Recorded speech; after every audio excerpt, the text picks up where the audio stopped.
فرماتا ہے منزل سے آگے بڑھ کر منزل تلاش کر. بولیے سبحان اللہ. سبحان اللہ. منزل سے آگے بڑھ کر منزل تلاش کر، مل جائے تجھ کو دریا تو سمندر تلاش کر.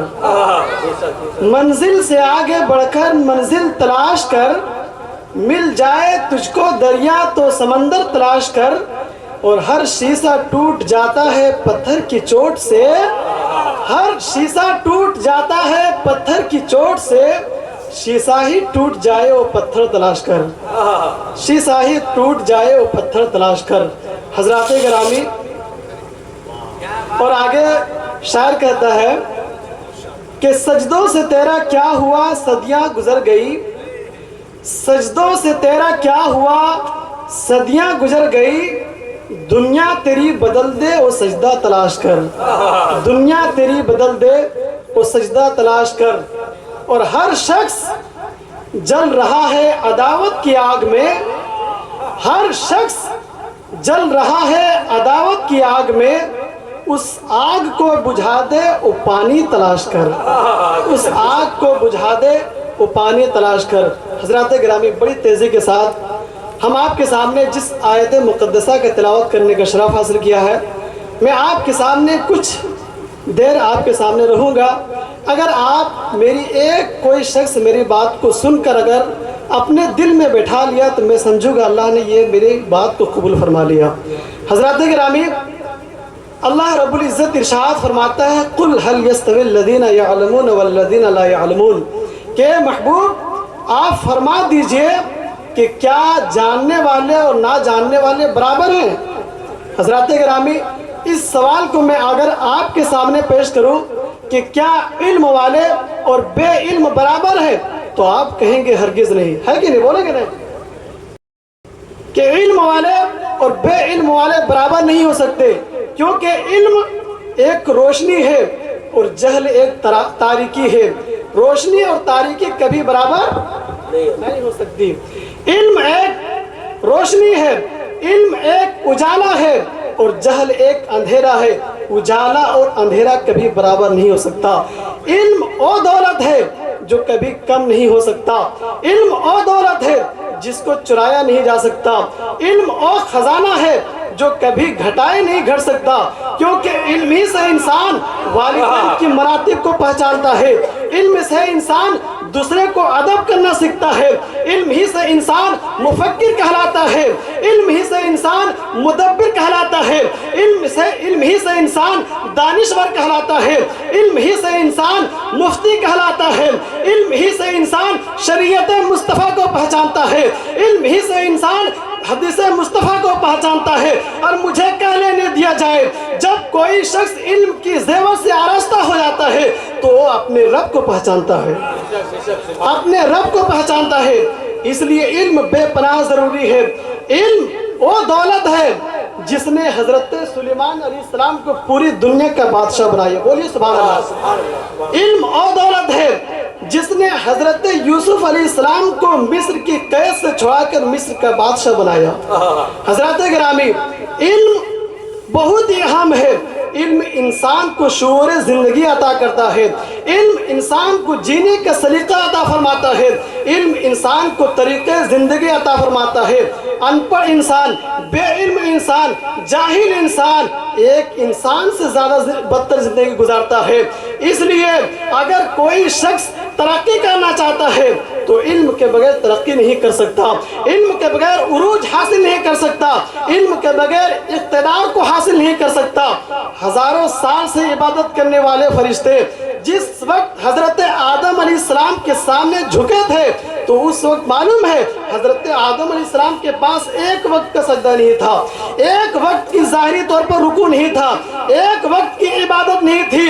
تو پھر کیا وجہ تھی کہ سارے فرشتوں نے حضرت آدم علیہ السلام کے سامنے جھکتے ہوئے نظر آ رہے تھے؟ اس کی وجہ کیا تھی؟ اس کی وجہ یہ تھی کہ جب اللہ رب العزت نے تمام فرشتوں سے مخاطب ہو کے فرمایا تھا کہ ان اشیاء کا نام بتاؤ، تو تمام فرشتوں نے لا علمی کا اظہار کیا تھا اور کہا تھا سبحانک لا علم لنا الا ما علمتنا.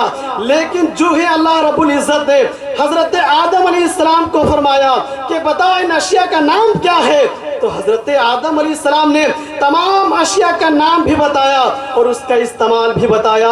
قسم خدا کی جب حضرت آدم علیہ السلام کی زبان سے یہ نام سننا تھا اور اس کا استعمال سننا تھا تو تمام فرشتے اس کی عظمت کا معترف ہو گئے، تمام فرشتے اس کی عزت کا معترف ہو گئے۔ اللہ رب العزت نے فرمایا کہ اے فرشتوں تم لوگ اس کے سجدہ کرو۔ حضرات گرامی اور تمام فرشتوں نے سجدہ کیا اور پوری دنیا کے لوگوں کو یہ میسج دیا کہ اگر تم اپنے سے پہلے لوگوں پر اقتدار چاہتے ہو، اگر تم اپنے سے پہلے لوگوں پر عظمت چاہتے ہو تو علم عطا کرو، کیونکہ جو علم حاصل کرتا ہے اللہ تعالیٰ اسے اقتدار بھی عطا فرماتا ہے اور اسے عروج بھی عطا فرماتا ہے۔ اس لیے علم حاصل کرنا بہت ضروری ہے۔ اور آج کے دور میں مرد سے زیادہ اگر تعلیم حاصل کرنا ضروری ہے تو عورتوں کو ضروری ہے، کیونکہ کسی مفکر نے کیا خوب کہا ہے کہ جب مرد علم حاصل کرتا ہے تو ایک فرد حاصل کرتا ہے، اور اگر جب عورتیں علم حاصل کرتی ہے تو پورا معاشرہ علم والا ہو جاتا ہے، پورے سماج علم والا ہو جاتا ہے۔ وہ علم والی عورت ہی تو تھی جس نے مسعود کو فرید الدین بنایا، بولیے سبحان اللہ۔ وہ علم والی عورت ہی تو تھی جس نے محمد احمد کو نظام الدین بنایا تھا۔ وہ علم والی عورت ہی تو تھی جس نے محمد حسن کو معین الدین غریب نواز بنایا تھا۔ وہ علم والی عورت ہی تو تھی جس نے محی الدین کو غوث پاک بنایا تھا۔ اس لیے علم حاصل کرنا بہت ضروری ہے۔ آپ سوچیں کہ علماء اکرام کے بارے میں کتنی فضیلتیں آئی ہے۔ آپ دیکھیں کہ بتایا گیا ہے کہ کل قیامت کے دن علماء کی قلم کی سیاہی شہیدوں کے خون سے تولا جائے گا۔ علماء کی قلم کی سیاہی شہیدوں کے خون سے وزن کیا جائے گا، اور علماء کی قلم کی سیاہی شہیدوں کے خون سے زیادہ وزنی ہوگا۔ اللہ اکبر۔ علماء کی قلم کی سیاہی شہیدوں کے خون سے زیادہ وزنی ہوگا۔ کیوں؟ کیونکہ جب شہید اللہ کے بارگاہ میں اپنے سر کو قربان کر دیتا ہے، اپنے سر کو کٹا دیتا ہے تو شہید کہلاتا ہے۔ لیکن جب علماء کرام کے